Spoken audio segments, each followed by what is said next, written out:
Say, Ma'am, yesterday I installed Python as per your steps only. I'm not able to hear. Be a little louder.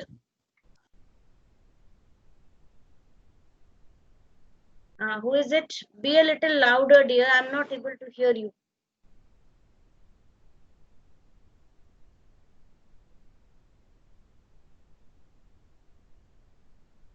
Ma'am, can I say something?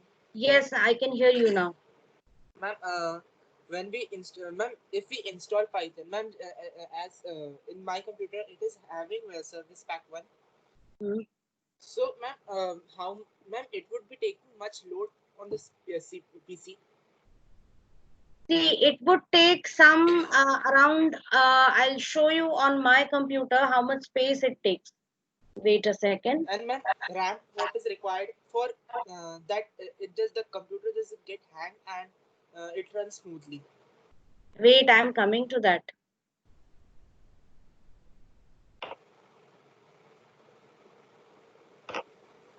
If I talk about Python on my computer, Python takes up 106 MB of space, Yes. and Python launcher takes 1.78 MB. This is the simple Python idle. If I Yes, talk ma'am. about Anaconda distribution or PyCharm, it takes even more. Okay, Okay, ma'am. 200 or 300 MB. Yes, And ma'am. talking about the one second, talking about the RAM requirement, the exact RAM requirement, I'll just tell you.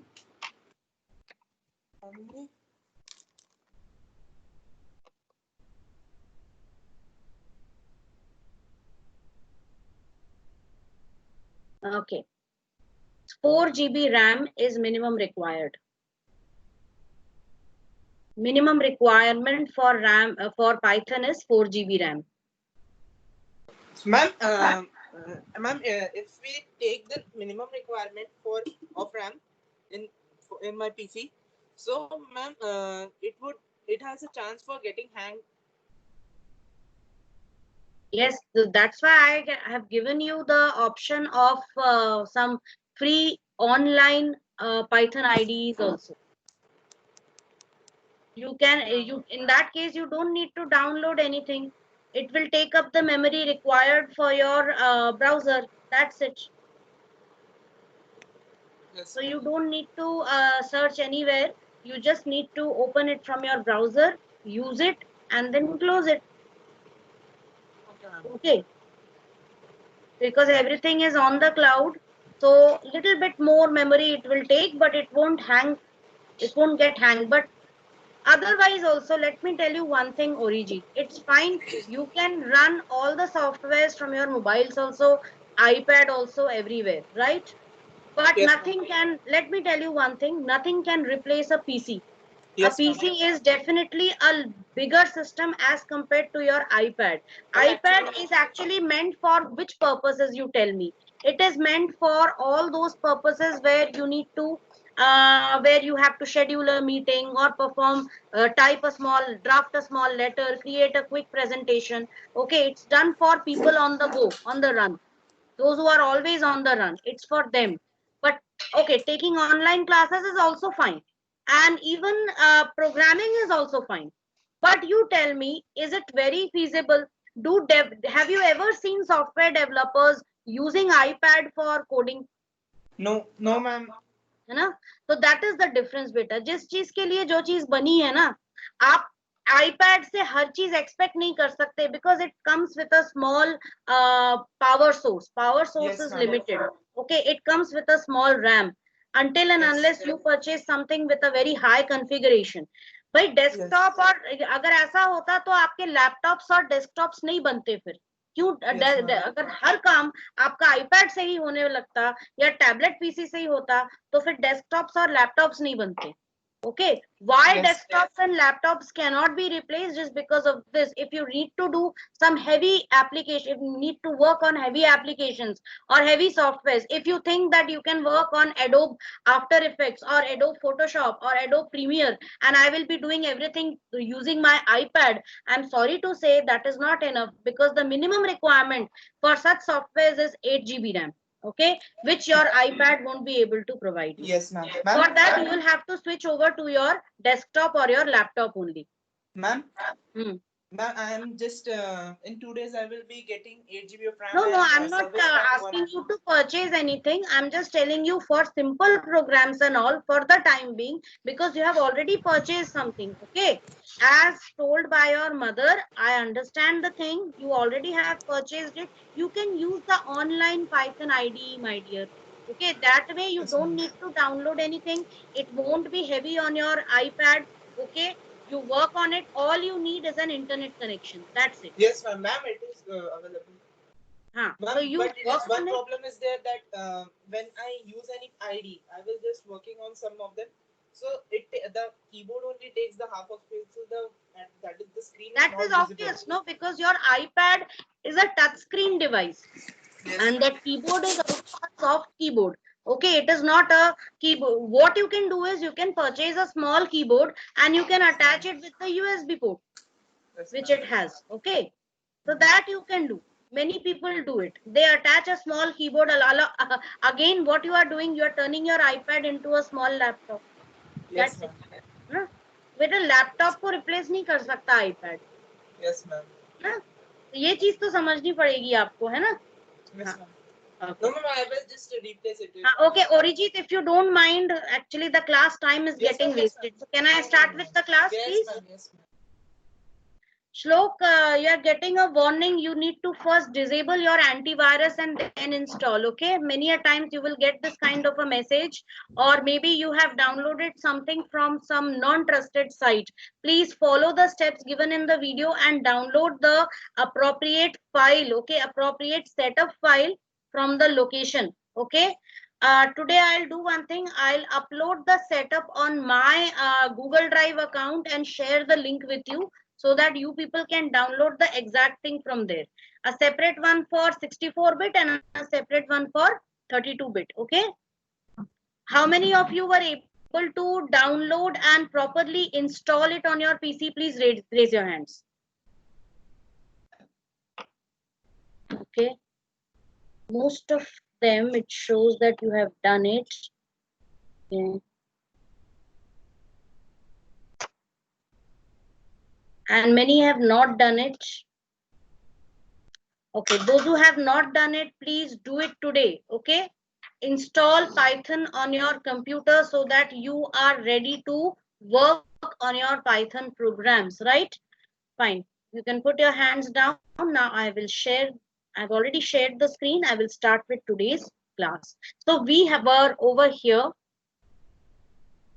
rules for naming identifiers. It is a long sequence of letters and digits.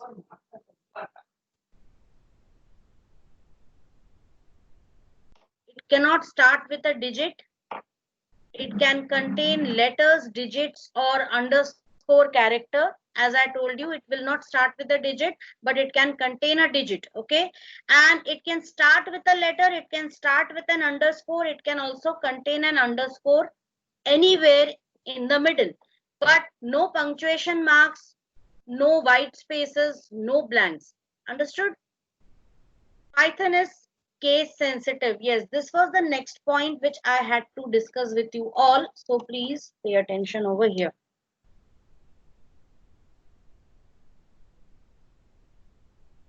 Python is case sensitive.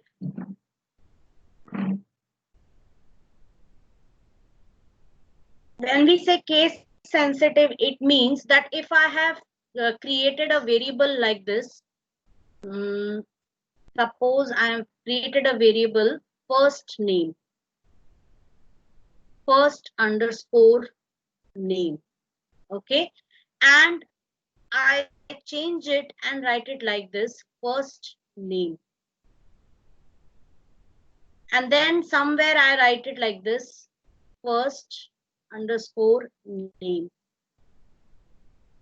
So you can see that here F is small, here it is capital, but N is small, here also N is small, here F is capital, here N is also capital. So these three will be considered as three different three different variables or three different identifiers.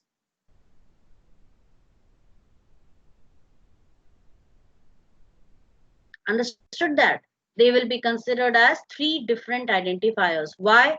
Because Python is a case sensitive language. It differentiates between uppercase and lowercase.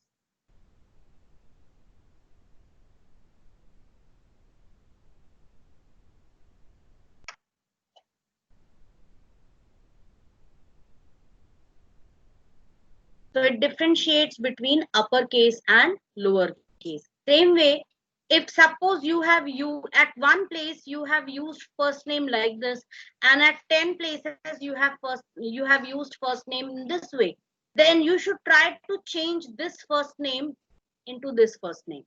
Rather than changing 10 first names to this one, it's better to change one first name to the second option. Okay, you have to stick to any one. Either you use this or you use this or you use this one. Understood? So that is the difference. So there is a difference between uppercase and lowercase. Now suppose I'll give you one more example. I have used a variable name total, and it is typed like this. Somewhere else it is typed like this. Somewhere else it is typed like this. And then somewhere else it is typed like this. Four different cases you can see here. So they will mean four different variables or four different identifiers. Why? Because Python is case sensitive. It will differentiate between a slight change in case. Understood? So that is why you should stick to any one name only. And you should also make sure that you are using it in the proper case. Moreover, keywords. The keywords which you type, they have to also be in lowercase. Like if you are using the keyword in, you cannot use it as in. This is wrong. Understood? If you are using the keyword for, it has to be small for. Please don't write it this way. This is wrong. This is correct. This is wrong. So now that you have stepped into a programming language, you have to keep these things in mind. It is no more your simple English language where both fors were the same. Okay. Now there is a difference. If you are using a small for, it is different. And if you are using a capital for, that is also different. And even if you are using this, this is absolutely wrong. Understood that? So this is how you need to differentiate between words. Okay, keywords are also known as reserved words.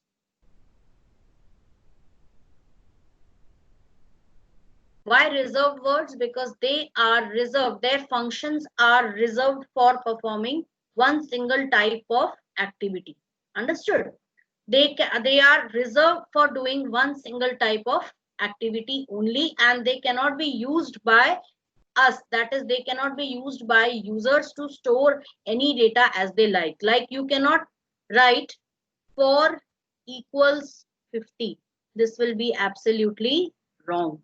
But you can write for equals 50. This is correct. Can anyone tell me why?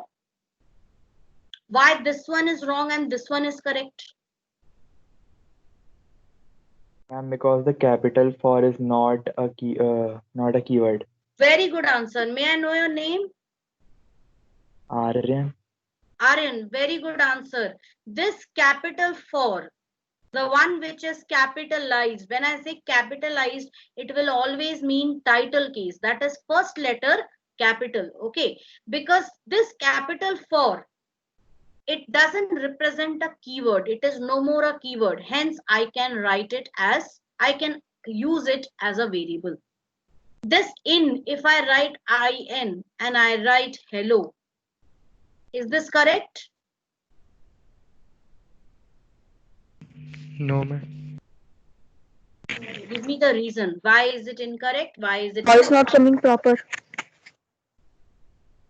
1 second. Hello. Can you hear me? Ma'am, N is a keyword. It is a. Hmm. Tell me. I was getting an answer by someone. N is a keyword, so it should be written in small letter. But here I have understand this. Take the case of this example. I have written IN with I capital equals hello. So can I write this or no? That's what I am asking. क्या हम ये लिख सकते हैं? The keyword is this. This is the keyword. But this is not the keyword. Why? Because I is capital and Python differentiates between small I and capital I. Understood? So this is absolutely correct. I can write this because this capitalized in is not a keyword. But you cannot write like this. ये आप नहीं लिख सकते. This is wrong. Why? Because in is a keyword. Understood? Similarly, we have while as a keyword. Okay, the while is a keyword. But if I write it like this, is this a keyword? Is this while a keyword? No, ma'am. No, because it is written in capital letters. So I can easily write while equals something. That will be correct. Okay, so you need to understand the difference between the cases in words. Understood?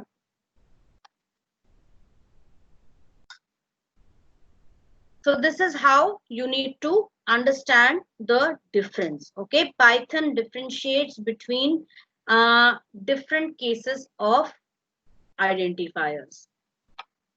The identifiers total and total are all treated differently by the interpreter. Why? You can see here this total is, all three are in three different cases. So they will be three different identifiers. Keywords cannot be used as a variable. That's what I just now explained to you all. Okay. So this is very important, students. This particular slide, I won't tell you to write any other slide, but this particular slide is very important. Please write all the points in your copy and mark them as very, very important. Because this you have to remember. Don't take a screenshot. Make sure you write it. Because until and unless you write it in the copy, it won't be clear to you.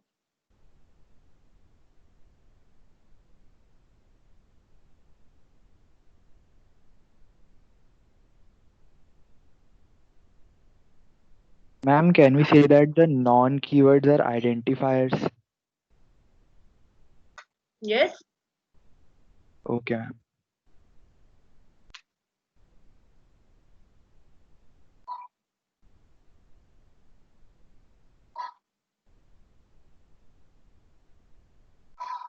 Yes, non-keywords are identifiers. Any non-keyword will be an identifier. Now that's a different story, that it will be an identifier created by the programmer, or is it an identifier which has been used for naming things or naming constructs within any inbuilt function. Okay, that we need to see.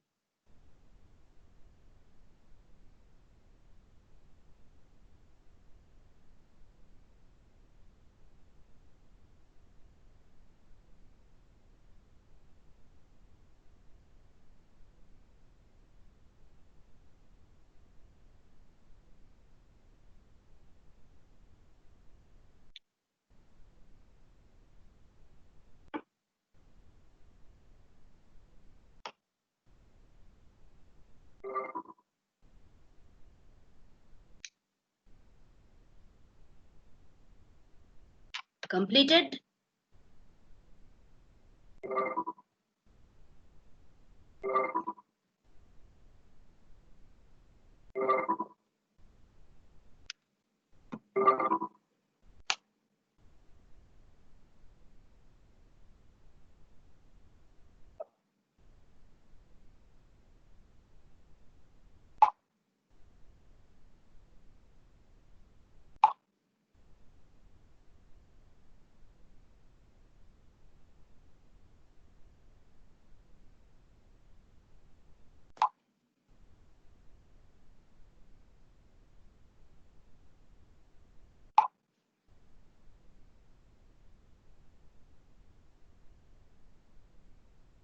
Yes, students, just give me a yes if you have completed these points.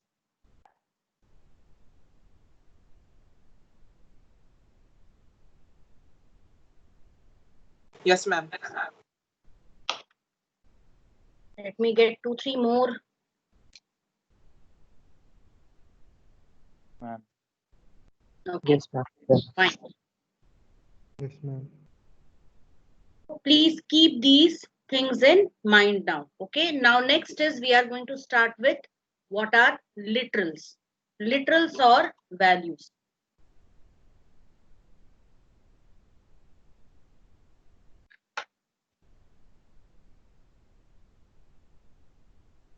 Literals, or we can say they are values, or we can also say they are constants. Okay, so all those values, one second, just a second, students. My graphic tablet is causing some problem. So literals are also, it's the other word for constants. What are constants? Values which don't change.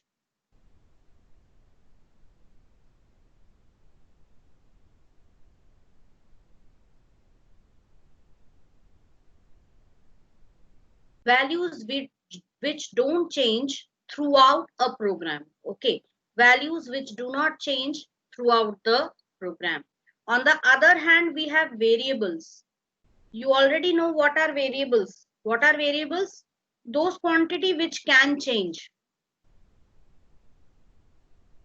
multiple times in a program. Okay, for example, I write a equals 5.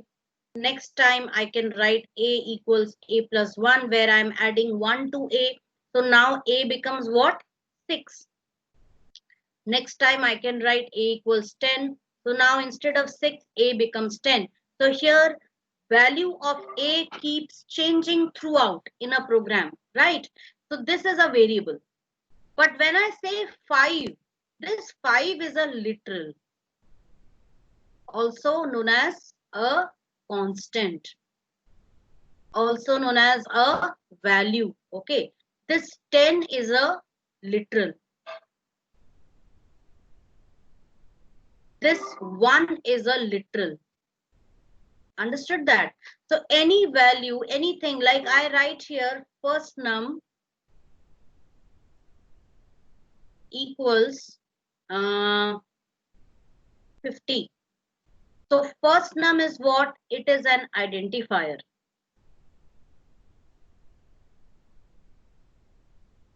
And this 50 is what? This is a constant. 50 is a constant, but first num can be a variable.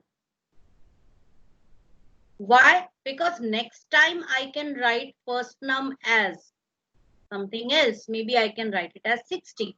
So 60 is a constant or a literal, but first num is what? It is a variable. Why? Because first num's value keeps changing. In algebra also you have studied x, y, z, haven't you?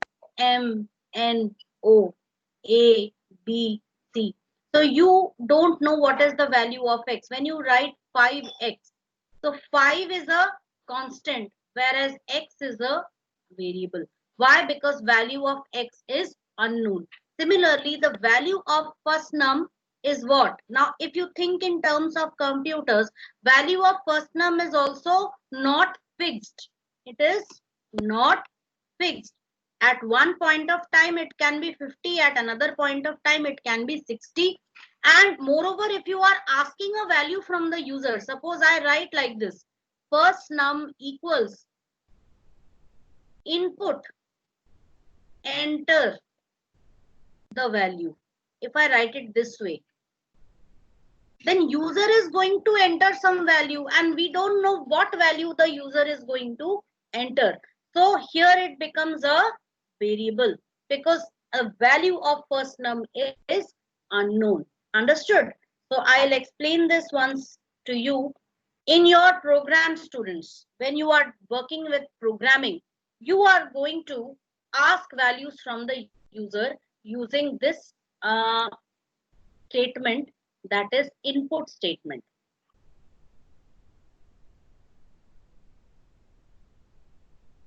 Okay, please note it down in your copy.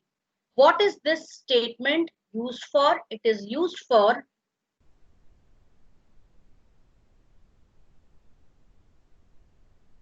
reading values from the user console, and that console is what? Keyboard. So it is usually written in this way. I'll write the syntax of it. Identifier equals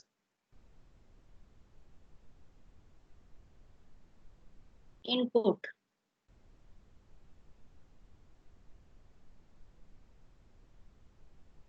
prompt or message.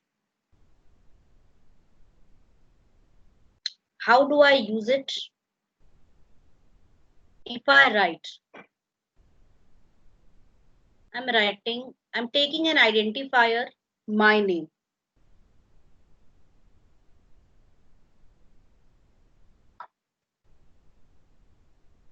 I'm taking an identifier, my name, and I'm writing here input, enter your name. So what will happen now? You don't know what does my name contains. Suppose Aryan is running the program, Aryan will enter his name Aryan. Okay, so now my name gets what? It gets the value Aryan. Suppose I am entering my name, so I will type Gargi. Suppose Janvi is typing her name, and so she will, my name will get the value Janvi. So it is unknown. Whichever value the user enters, that value will be saved in my name. Understood? So this is what a variable is. Understood? If I am using num, now if I am reading num,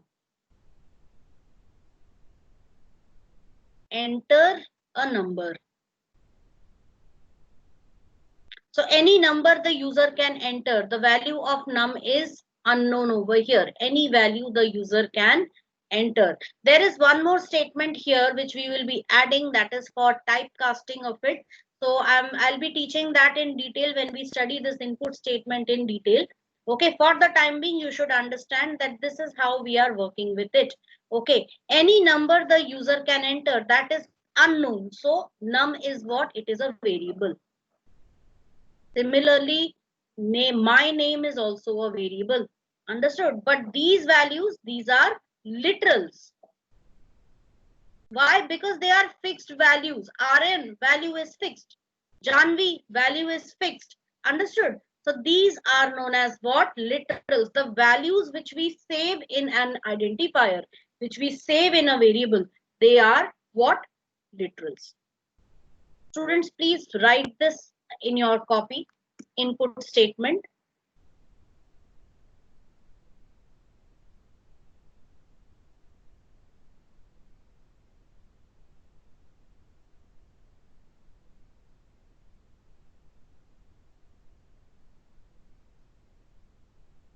Ma'am, Hmm. ma'am, what if we like to do like the user will write only numbers, not letters. I mean that he can write only numbers, not letters. So how can we do that? I mean, the user is entering only numbers. Only numbers, yes, ma'am. Hmm. Like whenever we have to give our mobile number, there are only numbers coming, not letters are coming in the keyboard. There you need to check, and for checking it, you need to understand the if statement. Okay, you need to also learn some string functions. Okay, ma'am. Understood? So these things you need to do, which will come in the later part of the course. Okay, right Okay, ma'am. now we are just beginning with it.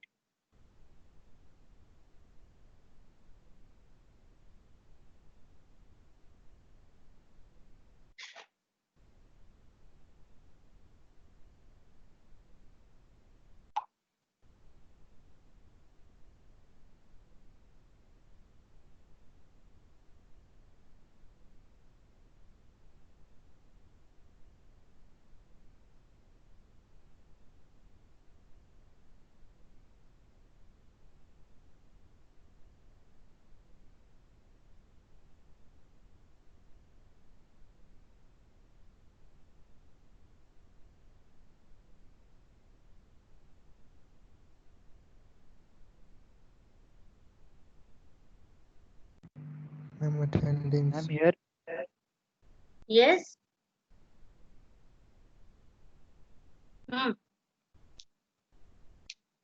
Completed. So I'm switching over. So we have completed literals or values, also known as constants. Now literals are of these types: string, numeric, boolean, none, and collections. 5 different types of literals you can form in Python: string, numeric, boolean, none, and collections. Let us start with the very first one. Sorry, 1 second. The last slide, and this I need to explain to you. We'll start with the first one, that is string.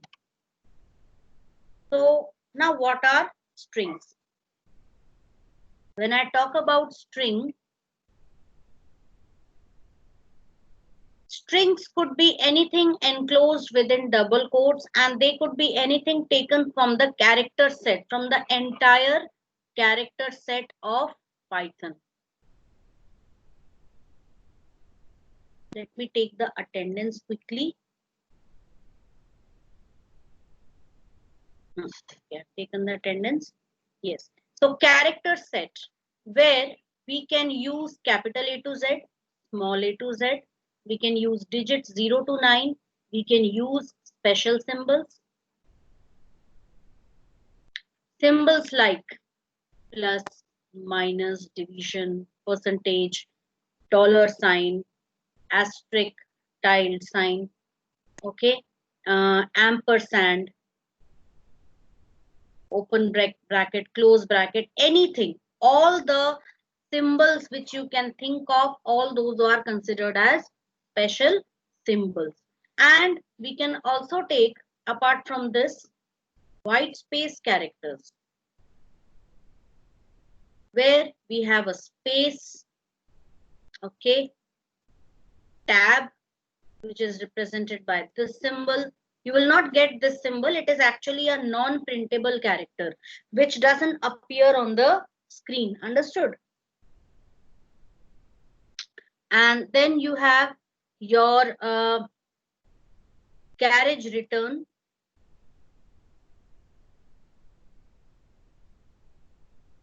something like this, okay. And you have your line feed, that is new line, and you have your form feed, that is new page. Understood?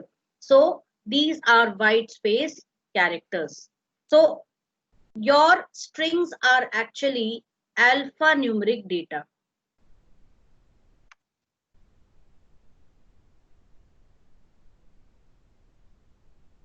Data which contains alphabets, numbers, special symbols, white space characters, all of them. An example of this, your house address. Okay, suppose I write my house address. For example, I write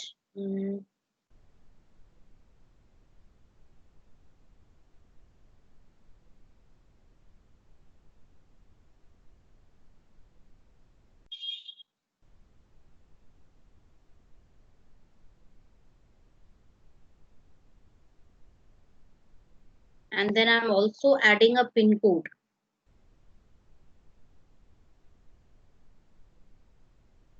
Now take a look.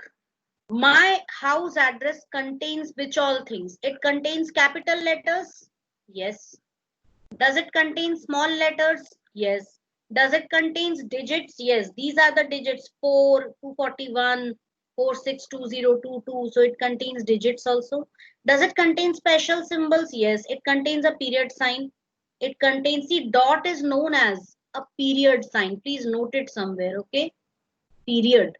That is also a dot. This dash is known as a hyphen.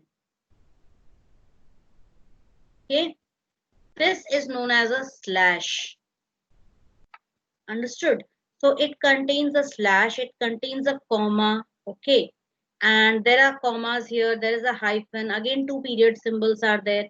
And all this is enclosed within a pair of double quotes. You have to use the exact term here. Double quotes or double quotation marks. It is a short for double quotation marks. We write it as double quotes. Okay. So this is your what? It is an alphanumeric data, also known as a string. Similarly, you can have your name.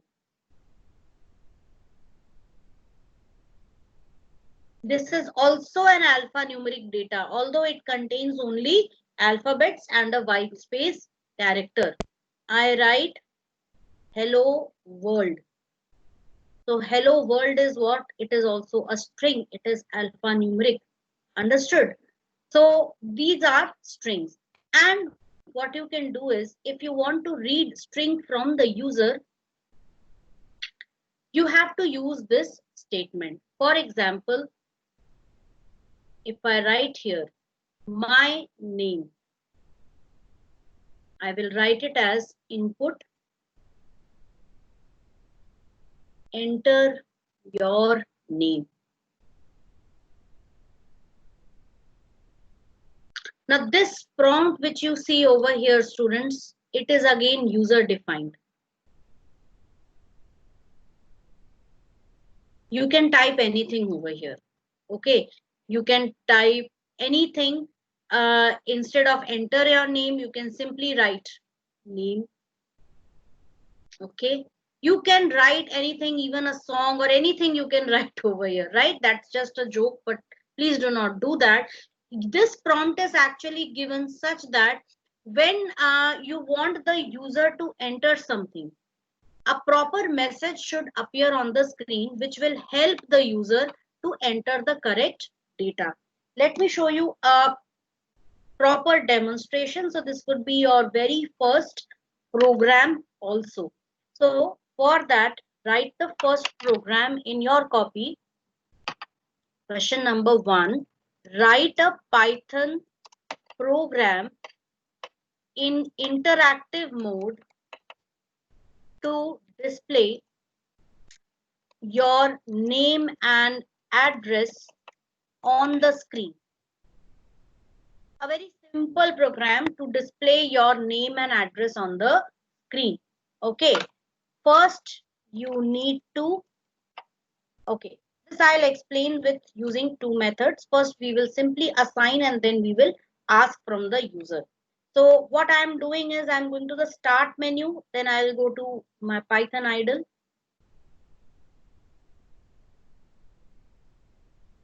This is your Python idle, and what is the name of these three greater than signs? Can anyone tell me?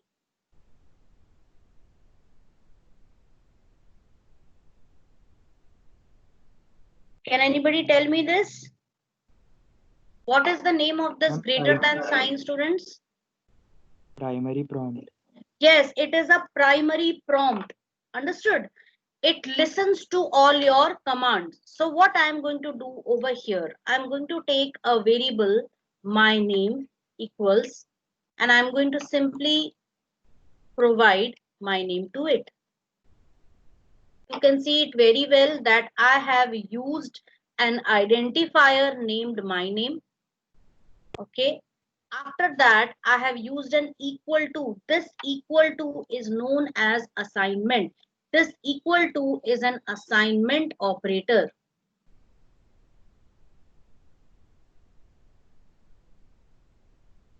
Why assignment operator? Understand this very well. You already know how this is which type of a statement? An input statement. So an input device would be invoked. That is your keyboard. The user enters the name through the keyboard, and then somewhere in the memory, a memory write operation will take place. So in your memory, whichever name the user is entering, suppose I enter your name, that is Aryan. Understood? Aryan Kumar. So this is saved in the memory, and this my name would be pointing to this Aryan Kumar, which is written. Understood? So this is what it is, just a memory location which has been fixed for storing this data value. and my name is made to point to this memory location. Understood this, everyone? So this equal to is an assignment operator which assigns whatever is in the right hand side to the left hand side. Fine. So when you press enter, you won't find any output over here. What you can see here is for you to understand that you have typed that statement, but there is no output for the statement. Why? Because we have only done this task of assigning value, right? Now, if you want to show it, if you want to display it, you will have to type a print statement. And within print statement, you will be typing my name. And when you press enter, whatever you see in blue letters, that is your output. Understood? So this is what? This is the output. So somewhere in the memory, instead of RN Kumar, my name was there. I will delete this and I will just write my name over here. So somewhere in the memory, my name was there and it was pointed by the identifier my name. So now what is being displayed? My name is getting displayed over here. Okay. Similarly, if I want to save my address also, so I will be saving my address also. Just look over here.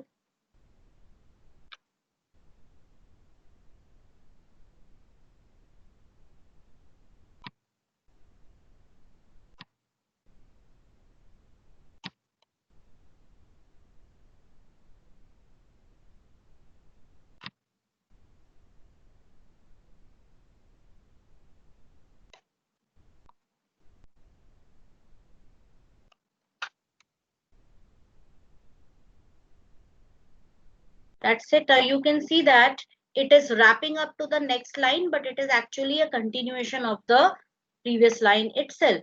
Now I press enter, I get this primary prompt. Now when I print my address,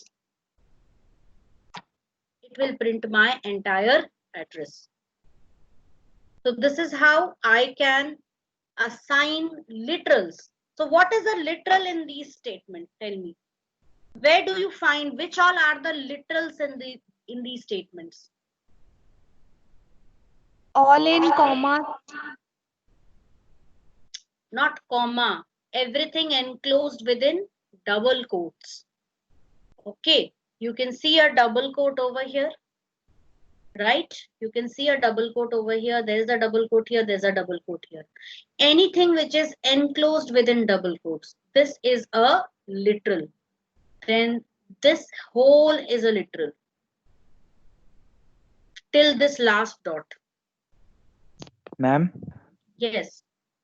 Ma'am, we don't have to use the brackets in strings.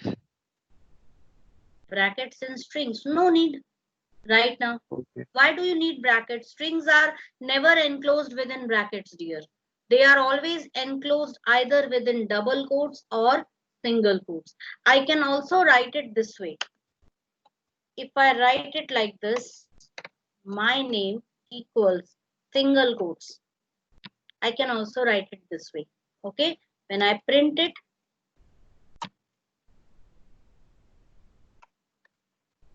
this is it. So remember one thing, that strings can be enclosed within single line strings.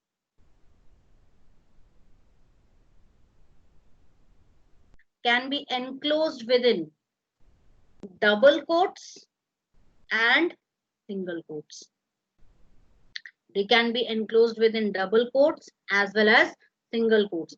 But remember, if you are starting a single quote, you have to end it with a single quote. If you are starting a double quote, you have to end it with a double quote. Okay. So this was the program which was written in the interactive mode. Now look very closely. The same program, I'm going to write it using the script mode. So watch this very carefully because I'm going to demonstrate this to you. Okay, we are already reached the end of the class. So I'll just complete this and we will end it. So you will go to your file menu. You will open a new file. So here it opens something in the script mode. Second. Okay, so here it is. You can see untitled over here. So this untitled represents that it is a file in the script mode. You will go to save or press Ctrl S and save it somewhere. So I am saving it in class 11th, and within this I have created a folder called Python programs, and here I am going to save it as name address .py. It is very essential to provide the extension .py to your file. Click on save, and now your program is ready. Now what you have to do is the same statements which you had typed, you have to type it here also. Now you can see that I have typed my name within double quotes, and I'm going to type my address within single quotes. So it's a very long thing, so I'm just going to copy this from here.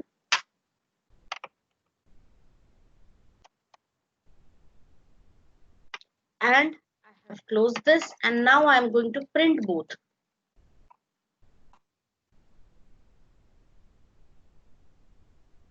Okay, Control S for saving the changes.